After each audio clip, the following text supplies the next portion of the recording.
4장 3절부터 하겠습니다. 이제 그리스도를 영접하면, 예수 그리스도를 영접하면 이제 그리스도인이 변화가 되죠. 변화가 됩니다.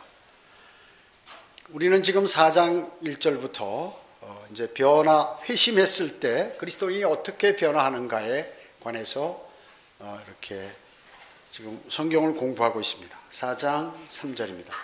우리가 음란과 정욕과 술 취함과 방탕과 연락과 혐오스러운 우상 숭배를 행하여 이방인들의 뜻을 행한 것은 지난날의 생활로 충분하도다. 맞는 말씀이죠? 예. 우리가 일찍부터 좀 어린 나이에 구원을 받아가지고 이렇게 성경을 공부하고 또 주님을 경배하고 주님께 경배드리고 이렇게 했다면 이렇게 뭐 이 내용이 적용되지 않겠지만 좀 나이가 들어서 이렇게 구원받은 사람들, 이런 사람들은 아마 아주 실감을 할 것입니다. 무슨 말인지 잘 아실 것이에요. 나는 정말 하나님과 원수였다. 나는 하나님과 원수였다는 사실을 우리는 잘 알게 될 것이에요. 이제는 이제 그리스도인으로서 그러한 더럽고 가증스러운 그런 것들을 다 버려버리라는, 끝내버려야 한다는 것이죠. 그렇게 다짐해야 된다는 것을 여기서 이렇게 말씀하고 있습니다. 여러분이 지은 죄들은 과거로 끝내버려야지. 그 죄들을 반복한다면 주님께서 어떻게 생각하시죠? 그것은 지난날 여러분이 그렇게 사셨으면 그걸로 충분한 것이에요. 이제 더 이상 버려야 돼요, 그것을요. 저도 늦게 43살에 구원을 받아가지고 교회는 다녔죠. 어머니 뱃속부터 태어나서 유아 세례도 받고 가짜 이런 또 장로교에서 침례도 받고 세례도 받고 감리교에서 유아 세례, 장로교에서 세례. 그래서 다시 구원받고 성경대로 믿는 사람들이 되어서 침례를 다시 받았죠. 재침례교도와 같이 다시 받았습니다. 그래서 과거에 교회 다녔을 때 저의 삶을 돌아보면 이건 뭐 이루 말할 수 없어요. 지금 생각하니까 끔찍스러워요. 끔찍스러워. 그래서 그걸로 충분하고 저는 주님을 영접한 뒤로부터 완전히 바뀌어버렸죠. 그것은 제가 그 후에 성경을 공부해 보니까 당연한 말씀이에요. 정말 내가 주님을 영접해서 내 영이 살아났구나 하는 것을 알 수 있어요. 여러분도 여러분의 삶이 그렇게 변화됐다고 하면 여러분은 구원이 확실한 것이고 또 주님을 대단히 귀한 분이요 위대하신 분으로 그렇게 존경하는 또 경외하는 그러한 사람이라는 것을 알 수 있죠. 여기서 나오는 음란이라는 건 뭐예요? 아주 음란, 지나치게 육신적이라는 것이죠. 이것은 정욕보다도 더한 거예요. 포르노 수준까지 이르는 극단적인 더럽고 고약한 육신적인 타락한 행위들이. 특히 남자들은 군대 갔다 오고 또 여러 가지 직장 생활하고 이렇게 하는 사람들 가운데 이런 사람이 엄청 많아요. 무척 많습니다. 겉으로 보기엔 선한 것 같아도 퇴근해가지고 세상에 나가서 살다 보면 더러움 속에 사는 게 95%예요. 95%가 그렇다고 얘기죠. 교회 다니는 사람도 마찬가지고 다 그렇습니다. 방탕이라는 건 방탕, 연락이란 그런 말이 뭡니까? 교회는 잘 나오고 송년회 가면 친구들이 학교 동창들 만나고 그러면 어렸을 때 친구니까 서스럼 없이 서로 대화를 하게 되죠. 그러다 보면 술을 권하고 그러면 술 먹어서 취해가지고 거기서 그냥 그렇게 그런 것들, 이것들이 질탕 마시고 육신적인 쾌락을 행하는 행위, 이런 것들이 바로 마귀의 자녀들이 하는 그러한 행동이라고 얘기죠. 근데 구원받지 얼마 되지 않은 사람 가운데는 역시 이것을 버리지 못하기 때문에 그 사람들이 권면하면 그렇게 하는 사람들이 많이 있어요. 연락이라는 거, 연락이라는 것은 이건 연락이 있으면 반드시 거기는 남자나 여자나 전부 술이 거기에 따라요. 술이 있으면 육신적인 음악이 거기에 나오게 되고 또 거기에 남자가 있고 여자가 있고 그리고 음란하고 더러운 말들이 오가고 이런 일들이 벌어지는 것이에요. 그래서 전부 점잖게 생활하는 것 같지만 뒤에 가보면 나쁜 짓 하고 돌아다니는 그러한 사람들이, 세상 사람들은 많고 기독교인들 가운데도 많이 있다 그 얘기죠. 그런 건 이제 끝내라 그 얘기죠. 이들은 뭐예요? 마귀가 공급하는 그러한 범죄의 영들로 아주 가득 차 있기 때문에 더욱더 충전을 해가지고 더 큰 범죄를 저지르는 것이에요. 그래서 한 번 죄를 지으면 그거보다 더 큰 죄를, 한 번 도둑질하면 작은 도둑질을 하다가 또 이제 점점 나중에 강도로 변하고 이렇게 사람들이 변하는 것입니다. 간이 점점 커지는 거죠. 간이 점점 붓는 것입니다. 그래서 연락을 감추기 위해서 사람들은 연회라는 단어를 써요. 연회라는 해서 뭐 기독교도 그런 것들이 있고 그렇죠. 그런 것이지만 여기 4절 보겠습니다. 이방인들은 너희가 그들과 함께 같은 방탕에 휩쓸리지 않는 것을 이상하게 생각하고 너희를 비방하나 그들은 산자들과 죽은 자들을 심판하게 될 그분께 설명하게 되리라. 여기서 이방인들이라면 물론 이제 세상 사람들도 얘기할 수 있겠지만 여기서는 특히 지금 베드로가 얘기하는 것은, 이방인들이라는 것은 구원받은 이방인들을 얘기하는 것이에요. 여기서 너희들이라는 것은 구원받은 유대인을 얘기하는 것이에요. 자, 유대인은 어떤 사람입니까? 어머니 뱃속에 태어날 때부터 하나님에 관해서 알아요. 어머니한테 다 듣고 주변의 모든 사람의 그 사회 움직임이라든지 제사라든지 모든 하나님께 드리는 제사라든지 이런 것들이 다 갖춰져 있기 때문에 하나님의 존재에 관해서 알아요, 이 사람들은. 그래서 이 사람들 가운데서 구원받은 사람은 이미 하나님이 어떤 분이라는 걸 다 알고 그 영적으로 빨리 성장을 한다는 말씀이죠. 그래서 이 사람들은 아주 완전히 믿음이 어때요? 믿음이 대단히 좋죠. 그런데 이방인이었다가 이제 예수 그리스도 영접하고 한 사람들은 그 믿음 기간이 짧기 때문에 어때요? 아주 육신적인 그런 행태가 몸에 남아있다 그 얘기죠. 쉽게 얘기하면 여러분이 복음을 전해서 어떤 사람을 인도하는 것이에요. 그리고 성경을 가리키고 또 배울 수 있도록 환경을 조성시켜주고 이래서 이 사람이 조금씩 자라요. 근데 어느 날 보니까 이 사람이 연애 가서 무슨 뭐 송년회나 이런 데 가서 술도 먹고 담배도 피고 친구들하고 뭐 옛날로 다시 돌아가더라고요. 얘기죠. 그랬을 때 믿음이 좋은 그리스도인이 보면 이상하게 느껴지는 거였죠. 저 사람은 마귀구나 이렇게 느껴지는 거예요. 아니 그 사람은 아직 성장하지 못해서 그런 것이에요. 성장하지. 그렇기 때문에 먼저 구원받고 믿음이 좋은 그러한 사람들의 그러한 믿음 행위가 대단히 중요하다는 것이에요. 대단히 중요하다는 것입니다. 그래서 이런 사람들은 어때요? 이제 결심을 하고 모든 걸 다 세상적인 걸 버리고 이제 앉는데 친구들하고 모이면 야, 한잔 해봐라. 아야, 난 안 해. 난 이제 술 안 해. 야, 딱 한 잔만 해. 한 잔. 하도 권면하니까 야, 이 맥주는 이거 약한 거기 때문에 이거 음료수야. 먹으라고 이렇게 먹는다. 그러다 보면 이제 취하게 되죠. 그러면 또 다른 것도 먹고 이래가지고 이제 엉망이 돼버리는 것입니다. 그렇기 때문에 세상 사람들은 구원받았어도 구원받은 지 얼마 안 된 사람은 아직 철이 안 들었기 때문에 그런 믿음 생활을 하고 있는 것이에요. 그렇기 때문에 방탕의 몸을 내맡기는 경우가 허다하다는 것입니다. 그래서 그들은 다른 그리스도인들이 이제 자기들과 같이 왜 저 사람들은 저렇게 경건한 척하고 저러지? 이러면서 비난한다고 했죠. 비난까지. 믿음이 없는 사람이 믿음이 좋은 사람을 보면 뭐가 잘 안 맞는 것이에요. 그래서 야, 저거 자기가 어떻게 잘 믿는 척하고 저런 짓하고 이렇게 보기 안 좋은 거예요. 교회는 다녀도 그냥 하고 싶은 짓 다 하고 돌아다니는 이것이 상당히 편한 것 같이 이렇게 느껴지는 거죠. 그걸 얘기하는 거예요, 여기서. 그 사람들이. 그래서 이방인들이 너희와 함께 구원받은 이방인들이 너희가 그들과 함께 같은 방탕에 휩쓸리지 않는 것을 이상하게 생각하고 너희를 비방하나 그 사람 구원받았기 때문에 주님 앞에는 가죠.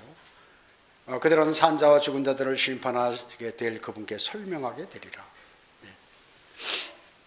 산자나 죽은 자나 모든 사람을 다 심판하신다. 구원받은 사람이나 구원받지 않은 사람이나 모든 사람을 다 이렇게 심판하신다. 그분께서요. 그래서 그러다 보면 구원받은 후에도 나쁜 습관들이 계속되는 그러한 사람들이 있고, 그것을 하고 싶어서 이제 그 완전히 손을 떼기가 어려운 그러한 사람들이 있어요, 아직까지. 그렇기 때문에 구원받은 지 얼마 안 되는 사람은 그러한 죄에 연루되거나 세상적인 일이 있을 때 단호히 거절해 버려야 돼요. 만약 그렇지 않으면 이제 다음부터 절대로 자기가 구원의 복음을 전할 수도 없을 뿐만 아니라 자기 믿음을 견지하기가 어려워지는 것입니다. 그리고 이제 믿음에서 나중에 떠나버리는 경우도 많이 있게 되죠. 그래서 그 사람들과 휩쓸리게 되면 간증을 잃어버려요. 간증을 잃어버려요. 그래서 여러분은 그럴 때 단호하게 얘기를 해야 돼요. 그리고 그들에게 너희도 예수 그리스도를 영접하라고 얘기를 해야 돼요. 그렇지 않으면 어려워요. 제가 그 친구들 만나고 또 그 가족들 가운데도 그 목회한 지 얼마 안 됐을 때 만나면, 그 과거에 제가 술을 많이 먹었으니까, 좋아했으니까 전부 안단 말이죠. 아는 거예요. 그런데 가족들도 그렇고, 야 이거 뭐 별거 아니니까, 도수도 약한 거니까 먹으라고 그러는 거예요. 안 먹는다니까 딱 잡았더니 완전히 거절하는 거죠. 절대 안 먹는다. 그리스도인이 술 먹으면 안 된다. 그러니까 이 사람들이 다음에는 권면하지 않는 것이에요. 권면하지 않아요. 절대로. 이상하게 보는 거죠. 야, 다른 목사들은 술 먹던데? 제 아는 사람들도 이 직장 다닐 때 선후배들 가끔 만나고 그러면 다른 목사들을 술 먹는다. 실제 목사들 술을 먹어요. 신부는 뭐 가장 경건한 종교라는 카톨릭 신부들도 술 먹는데, 술 먹는 건 당연한 거죠. 이렇게 생각하는 거예요, 세상 사람들이. 그래서 내가 그런 목사들은 전부 가짜 목사들이다, 제가 얘기를 하죠. 가짜 목사들이라고. 그러니까 그 사람들이 놀라는 거죠. 과거에는 같이 자기들하고 놀다가 어느 날 갑자기 이 사람이 이상해져 버린 거예요. 그리고 와서 회개하고 예수 그리스도 영접하라고 복음 전하고 다니니까 이 사람들이 슬슬 멀어지기 시작하고, 아무래도 이상하다, 멀어지기 시작하죠.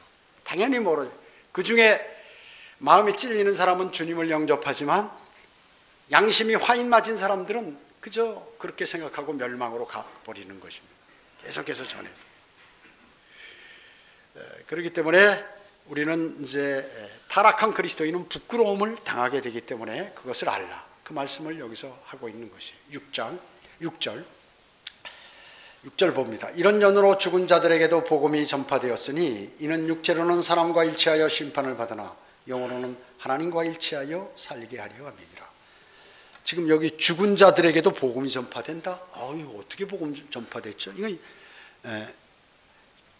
죽은 자들에게도 also, 그 사람에게도 복음이 전파됐다고 얘기죠. 여기 3장 19절에 보면 그가 성령으로 감옥에 있는 영들에게도 전파했다고 그랬죠. 누가? 예수 그리스도께서. 감옥에 있는 영들, 자, 지옥에 가 있는 사람들은 혼이에요, 영이에요? 혼이가 있거든요. 근데 여기서는 감옥에 있는 영들이라고 얘기하는데, 베드로전서 3장 19절에 있는 그 영들은 타락한 천사들의 영이죠. 노예 방죽 때 다 그 멸절됐고, 또 창세기 6장에 있는 타락한 천사, 하늘에서 내려와서 사람의 딸들과 결합해가지고 고인들을 낳던 그러한 음란한 짓을 하고 동성연애하고 수관하고 하는 것들을 이들이 다 퍼뜨렸다고 얘기죠. 그래서 사람들도 그렇게 한 거예요.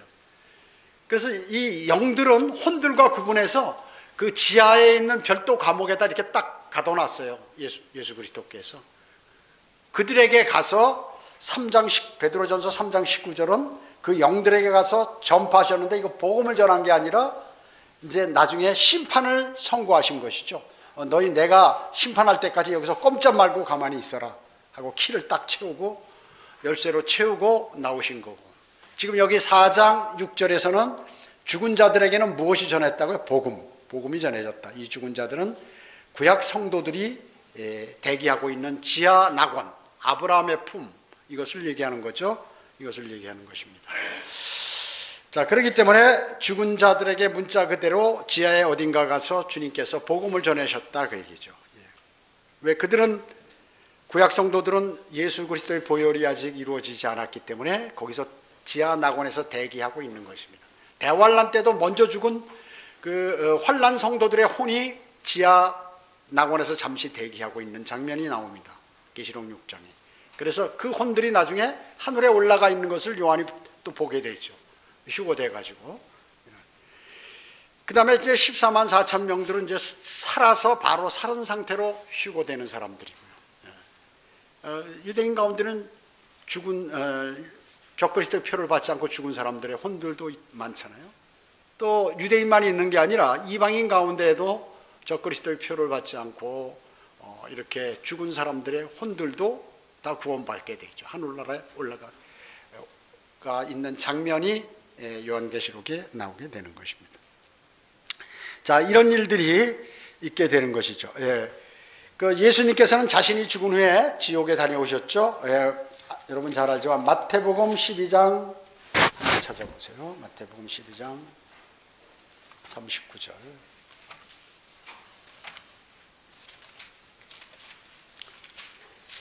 이 중에 모르는 분도 있을까 하고 또 방송 듣는 분들을 위해서 제가 다시 한번 찾습니다. 마태복음 12장 39절. 그러나 주께서 그들에게 대답하여 말씀하시기를 서기관과 바리새인들이 예수님께 표적을 보여달라고 계속 그러는 거예요. 근데 보여줘도 안 믿잖아요. 죽은 자를 살리고 날 때부터 소경을 눈을 뜨게 하고 이래도 안 믿어. 그러니까 이제 주께서 그들에게 대답하면서 악하고 음란한 세대가 표적을 구하나 선지자 요나의 표적밖에는 줄 표적이 없도다.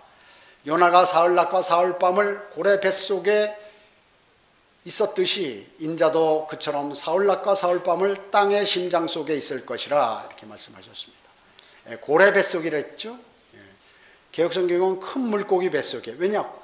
요나서 2장에 큰 물고기라니까 여기도 이렇게 고쳐버렸어요. 아니, 그게 큰 물고기가 뭐라는 것을 정확히 우리 성경에서는 이렇게 밝히고 있죠. 고래 뱃속, 고래라고 얘기죠. 그리고 사흘낮과 사흘밤을 땅의 심장 속, 이것을 개역성경은 땅속이라고 얘기했죠. 그래서 예수님께서 죽어서 무덤에 들어가신 걸로 생각하는 것이죠. 물론 예수 그리스도의 몸은 무덤에 가 있었지만 그분의 혼은 지옥에 가셨다. 지옥에 가셨어요. 땅의 심장 속. 사흘낮과 사흘밤, 만 사흘이다 그 얘기죠. 그래서 예수 그리스도는 금요일 날에 죽으시지 않으셨어요.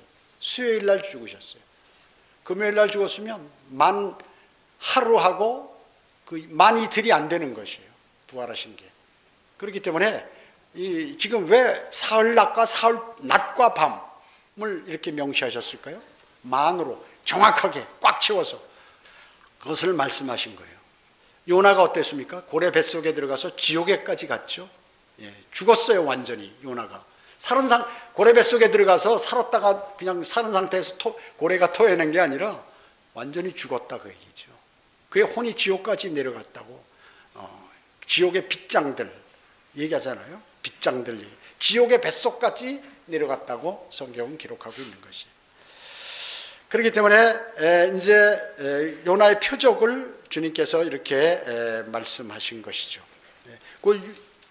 마태복음 16장 한번 찾아보세요. 16장 18절. 마태복음 16장 18절에 보면 나도 너에게 말하노니 너는 베드로라. 그리고 이 반석 위에 내가 나의 교회를 세우리니 지옥의 문들이 그것을 이기지 못하리라. 지옥의 문들이 있어요. 그래서 지옥의 열쇠, 사망의 열쇠 예수 그리스도께서 갖고 계신 거예요. 그래서 지옥에 가두고 열쇠를 하고 또 그뿐만 아니라 요나서에 보면 지옥에 빗장이 있다고 그랬죠. 그래서 이 문들은 뭐예요? 땅의 심장 속으로 들어가는 지옥으로, 즉 그 땅의 지옥의 뱃속으로 들어가는 그러한 문인 것이에요. 하늘에도 문이 있죠. 그렇습니다. 하늘 문이 열린다고 성경은.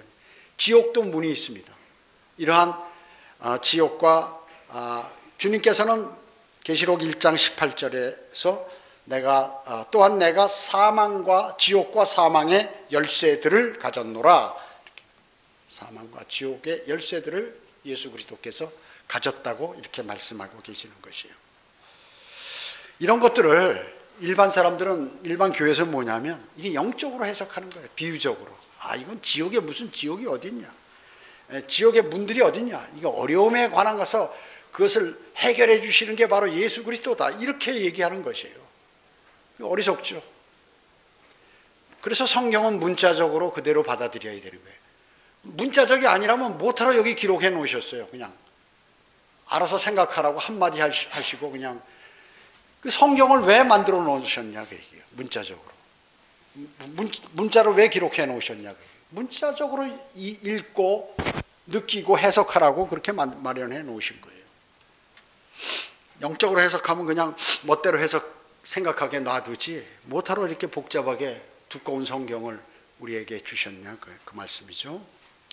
7절 보겠습니다. 다시 베드로 전서로 가서 4장 7절.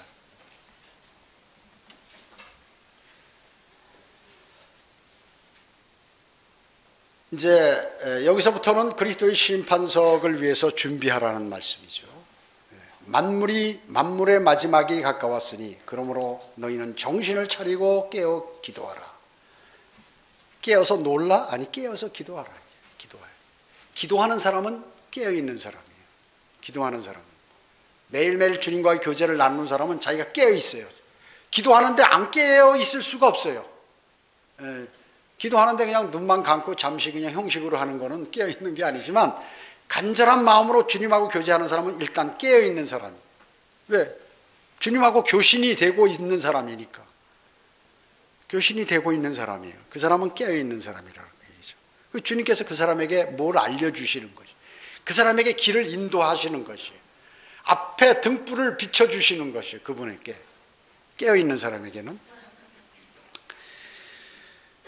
자, 이것은 재림 관련 구절입니다. 재림의 관련 구절. 이제 바울도 예수 그리스도의 재림에 관련해서 마지막 때가 가까워. 이 마지막 때라는 건 주님 오실 날 가까웠다는 거예요. 교회 시대 끝날 때가 가까웠다. 또 이제 곧 주님 오실 때가 가까웠다 하는 것입니다. 로마서 13장 12절에도 밤이 많이 지났고 낮이 가까웠느니라. 밤이, 이 성경에서 이 밤은 교회 시대로 이렇게 많이 예표하잖아요. 밤 중에서도 이제 그 해 뜰 때가 다 됐다 그 얘기죠. 조금 있으면 해는 예수 그리스도의 예표 아니에요. 태양이 떠오르는 거. 우리가 태양이 떠오를 때 어때? 붉죠? 붉음을 볼 수 있어요. 붉음을 볼 수 있습니다. 그것은 바로 주님께서 아마겟돈 전쟁에 오실 때 그냥 그 적그리스도의 군사들, 유행군들을, 2억의 군대들을 전부 피바다로 만들어 버리시는 그러한 의미예요. 우리가 저녁에 해를 보면 어때? 노을이 뻘겋게 지지죠? 저녁 노을과 아침에 붉은 햇볕과는 틀려요. 저녁 노을은 넓게 그냥 불구스름하게 이렇게 퍼지, 힘이 없어요. 예수 그리스도께서 죽으실 때 십자가에 흘리신 피를 예표한 태양이 질 때, 지고 나서 이제 밤이 됐어요. 주님이 다시 오실 날이 가까워서 해가 뜰 날이요. 그때는 맹렬한 빛을 비치면서 주님이 오시는 것이에요. 강한 그러한 철퇴를 가지고 와서 전부 휘둘러 버리시는 것이죠. 철장으로 통치하시기 위해서 오시는 것입니다. 그래서 주님 오실 날이 가까웠다 하는 것이죠. 8절에 무엇보다도 서로 뜨겁게 사랑하라. 이는 사랑이 허다한 죄들을 덮기 때문이다. 주님은 사랑이에요. 그래서 세상 사람들은 사랑이란 단어를 좋아하잖아요. 근데 이 세상 사람이 얘기하는 그러한 사랑하고 개념이 틀리는 것이에요. 하나님은 사랑이시라 성경에서 얘기하니까 아무 교회 위에다 보면 말이죠. 간판을 붙여놓고 또 프랑카드 붙여놓고 하나님은 당신을 사랑하십니다. 우리 교회에 오십시오. 이렇게 얘기하고 있다 그 얘기죠. 세상 사람들 절대 사랑하지 않아요. 자신이 죄인인 것을 인정하고 예수 그리스도를 영접한 그 사람을 사랑하는 것이지 세상을 사랑하지 않아요. 요한복음 3장 16절에 하나님께서 세상을 이처럼 사랑하사 그의 독생자를 주셨으니 이는 그를 믿는 사람은 누구든지 멸망하지 않고 영생을 얻게 하려심이라 하는 그 사랑은 말이죠. 십자가 사건 전이에요. 사랑하셔서 십자가에 매달리셨으면 매달리신 그 십자가에 피 흘려 죽고 장사되었다 부활하신 그분을 믿는 사람을 사랑하시는 것이에요. 그 요한복음 3장 16절에 하나님께서 세상을 이처럼 사랑하신다고 하지 않냐? 지금도 사랑하신다. 아니에요. 요한복음 17장에 보면 예수 그리스도께서는 자신은 세상을 사랑하지 않는다고 그랬어요. 세상을 사랑하지 않는다고 그랬어요. 십자가 그 사건이 전에 세상을 사랑하기 때문에 세상을 살릴 수 있는 그러한 조치를 하나님께서 취하셨는데, 그것에 관해서 인정하지 않는 사람은 사랑하지 않으신다는 것이죠. 사랑하지 않으신다는 것입니다. 그래서 하나님은 당신을 사랑한다고 교회에 써붙인 건 전부 거짓말이야. 세상 사람을 보면서 하는 것은. 그냥 사랑 외치는 그러한 사랑이 아니라, 러브가 아니라 고린도전서 13장에서 얘기하는 체리티, 그 자비로운 그러한 사랑, 원수를 위해서 죽어주는 그 사랑, 그것을 얘기하는 것입니다. 여러분이 그리스도 안에 형제된 사람을 사랑하게 되면 어때요? 허다한 죄들을 여러분은 이렇게 눈감아 주기도 하는 것이에요. 그 죄를 인정하라는 게 아니에요. 사람이라는 게 잘못하고 실수로 영적으로 성장하지 못하면 죄를 지을 수 있다, 그 얘기예요. 근데 그것을, 그 죄에 대해서 그냥 그 죄를 하나님께서 심판하듯이 내가 심판해버리면 안 된다 하는 거예요. 죄는 누가 심판할 권한이 있어요? 주님만이 심판할 권한이 있어요. 내가 심판하면 안 돼요. 그렇기 때문에 형제나 자매가 잘못하게 되면 그를 위해서 기도하고 너그럽게 용서해주고 그가 바른 생활을 할 수 있도록 여러분이 기도를 하고 인도해 줘야 하는 것이지, 그 죄들에 관해서 그걸 끄집어내서 그것에 가서 성토하고 이렇게 해서는 안 되는 거죠. 그 가짜 그리스도인이 하는 행동들이에요. 슈퍼 성경을자들이 하는 행동이에요. 그래가지고 그게 안 맞다고 해서 나간 사람들이 과거에 대단히 많았어요. 그 사람들이 뭐냐 하면, 그럼 나가서 그들이 그렇게 사느냐? 그렇게 살지 못하는 것이죠. 그렇게 살지 못해요. 그래서 사랑한 허다한 죄들을 덮게 되는데, 선한 동기에서 우러난 사랑일 경우 그렇다, 그 얘기죠. 그래서 여러분이 뭐 형제들의 죄를 제거해 주는 것이 아니에요. 깨끗하게 해주는 것은 물론 아니다, 그 얘기죠. 그냥 죄를 덮어줄 뿐이에요. 죄에 대해서는 죄 짓는 사람과 하나님 사이에 해결할 문제라고 그랬죠. 다만 하나님께 맡겨둘 일이에요. 구태여 여러분이 들춰내서 그것을 할 필요 없다, 그 얘기죠. 형제를 사랑하되 뜨겁게 사랑한다고 이렇게 해야 된다. 사랑하되 뜨겁게 사랑해야 된다는 것이죠. 여러분의 죄를 제거해 주신 분은 바로 주님의 피죠. 주님의 피인 것입니다. 그렇기 때문에 여러분도 죄들을 매일매일 자백해야 하는, 갈보리 십자가에 흘려놓으신 그 피가 죄들을 깨끗이 제거해 버리고 또 씻어주기도 하고 그렇습니다. 그래서 이 보혈의 능력을 모든 사람은 꼭 믿어야 하는 것이죠. 그리스도인도 보혈의 능력을 지속적으로 믿어야 돼요. 왜냐? 여러분이 죄의 자백을 용서하는 것도 그리스도의 보혈의 공로로 죄를 자백하는 것이기 때문에 그렇습니다. 그것은 죄의 자백은 시시각각 하는 것이죠. 그렇게 여러분이 죄의 자백을 매일 해야, 시시각각 죄의 자백을 해야 형제 간의 사랑도 유지가 되고 하나님과의 그런 관계도 유지가 되는 것이에요. 이 죄를 자백 안 하고 자기가 그냥 갖고 있으면 어떻게 되느냐? 형제 자매들과의 관계가 맺어지질 않아요. 또 하나님과의 교제가 안 돼. 그래서 기도도 안 돼. 하나님 말씀도 묵상하지 않게 돼요. 그렇기 때문에 여러분의 죄의 자백은 대단히 중요하다. 하나님의 말씀을 들어도 귀에 안 들어와. 죄의 자백을 안 하면 안 들어오는 것입니다. 9절 보겠습니다. 불평하지 말고 서로 대접하며 각 사람이 받은 은사대로 하나님의 다양한 은혜를 맡은 선한 청지기 같이 서로 섬기라 그랬습니다. 청지기, 돈을 맡은 사람이 아니라 여기서 얘기하는 청지기는 하나님의 다양한 은혜를 맡은 사람, 그 사람이 청지기라는 것이죠. 그래서 청지기는 뭐예요? 그리스도인의 일꾼이죠. 일꾼입니다. 그리고 하나님의 신비를 맡은 사람들이라고 성경은 말씀하고 있는 거예요. 하나님의 신비를 맡은 사람들이다. 고린도전서 4장 1절에서. 그래서 청지기에게 요청되는 것이 뭐라고 그랬습니까? 무엇보다도 신실한 사람으로 발견된다. 예를 들어서 일반 세상적인 청지기도 마찬가지예요. 돈을 어떤 사장이 말이죠. 그 회계 담당자가 있어요. 그 사람이 돈을 맡고 있는데 그 사람은 어떤 사람을 시킬까요? 변하지 않는 사람을 시키는 거죠. 자기가 기분 나쁘고 또 그 사장과 원수가 되면 돈 갖고 도망갈 사람인가 아닌가, 이걸 보는 거예요. 그 다음에 회개를 하니까 이걸 속여가지고 그 돈을 속일 사람인가 아닌가, 이걸 보는 거거든요. 그래, 바로 이런 것들이, 청지기가 뭐냐면 하나님 일을 맡겼는데 그 사람이 하나님 하다가 그냥 던져버리고 그냥 어느 날 갑자기 없어져 버리는 사람인지, 또 아니면 육신적으로 일하다가 자기 쓰러져 가지고 마귀에게 걸려 넘어가서 오히려 하나님을 배반할 사람인지, 이것을 보는 것이 하나님께서. 그 청지기에 요구되는 게 뭐예요? 기본 조건, 가장 중요한 거, 신실함이에요. 신실이라는 게 뭐예요? 이때는 이렇고 저때는 저렇고 이렇게 변화되지 않는, 꾸준히 하나님의 말씀대로 살아가는 그러한 사람. 고난이 오나 슬픔이 오나 기쁘나 즐거우나 그 믿음이 변함이 없는 사람, 이 사람이 신실해요. 그래서 신실한, 하나님은 신실하시다고 그랬죠. 변함이 없으시니까. 그래서 또 신비를 맡는데, 이 사람들에게 이제 여러분들에게 신비를 맡겨졌죠. 7 신비 배웠죠. 예. 간단히 말씀드리면 뭐가 있어요? 경건의 신비. 디모데전서 3장 16절에 경건의 신비는 뭐예요? 예수 그리스도께서 성령으로 잉태돼서 동정 마리아에게 태어나신 것이에요. 즉 하나님이 육신의 모습으로 이 땅에 오신 것, 그게 그리스도다, 그 얘기죠. 이게 경건의 신비죠. 그 다음에 구원받은 사람 안에는 누가 계세요? 예수 그리스도께서 계시죠. 예수 그리스도께서, 살아계신 예수. 이게 세상 사람들은 이해가 안 가는 거예요. 구원받은 사람 속에 계신 예수 그리스도. 그 다음에 세 번째는 뭐예요? 구원받으면 유대인이나 이방인이나 모두가 그리스도인이다.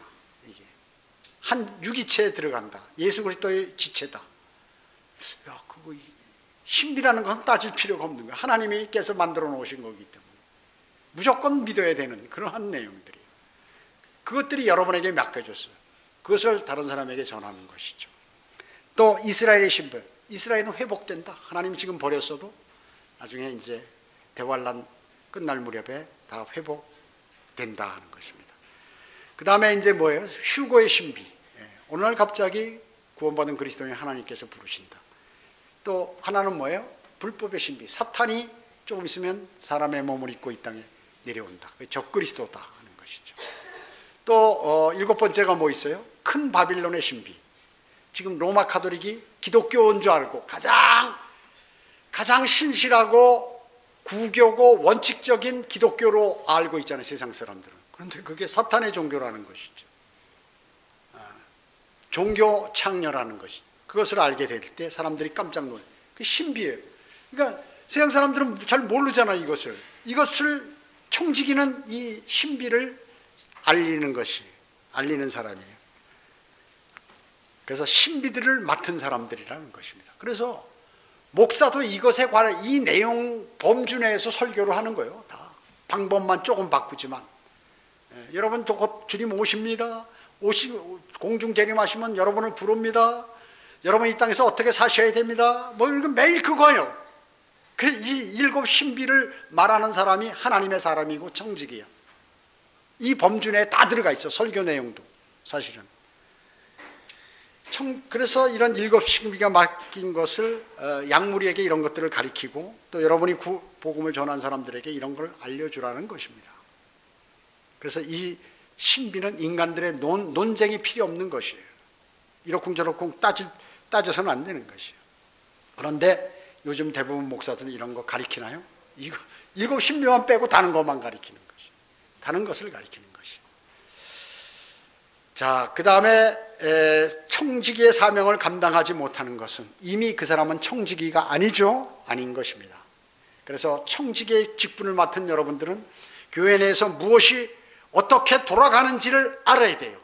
그냥 타국인처럼 무슨 강 건너 불 보듯이 나는 뭐 교회하고 관계없어, 내 믿음만 갖고 있으면, 그건 청지기가 아니에요. 교회가 어떻게 돌아가는지 잘 살피고 정해진 대로 진행되도록 보살피고 여러분도 관리하고 기도하고 그렇게 하는 것이에요. 그렇게 하는 것입니다. 하나님의 은혜를 맡은 사람, 은혜들은 바로 이제 여러분들이 잘 사용해야 되는 것이죠. 청지기에게는 은혜를 주시는 거예요, 하나님께서. 그리고 은사를 주세요. 그러면 그것을 잘 활용해야 된다는 것입니다. 어떤 청지기는 이제 교회 내에서 돈을 관리하기도 하고, 또 어떤 사람은 뭐 여러 가지 사역의 책임들 각 분야별로 다 있다 그 얘기죠. 그것을 잘 수행하는 것이 올바른 청지기의 직분을 감당하는 것입니다. 자, 기도드리겠습니다. 전지전능하시고 사랑이 풍성하신 아버지 하나님 감사를 드립니다. 저희는 오늘 구원받은 그리스도인이 세상 과거처럼 사는 것이 아니라 주님의 말씀에 따라 신실한 청지기로서의 삶을 살아야 된다는 사실을 알게 되었고 다시 한번 생각하게 되었습니다. 우리는 곧 그리스도의 심판석에 서게 됩니다. 그것은 바로 이 성경에서 하신 그 말씀들을 어떻게 잘 준행하고 살았는가에 관해서 이제 주님께 설명해야 되고 주님께 칭찬받는 사람들은 면류관과 유업을 받고 그렇지 않은 사람은 창피를 당한다고 성경은 기록하고 있습니다. 우리 모두가 신실한 청지기가 되어서 또 우리에게 맡겨진 그러한 신비들을 잘 알려주고 또 선포함으로써 주님께 영광 돌리는 삶을 살아가도록 저희를 인도해 주시기 원합니다. 오전 예배와 오후 예배 교제 시간 모두를 주님께 의탁하오며 다시 오셔서 저희를 데려가실 주 예수 그리스도의 이름으로 기도드립니다. 아멘.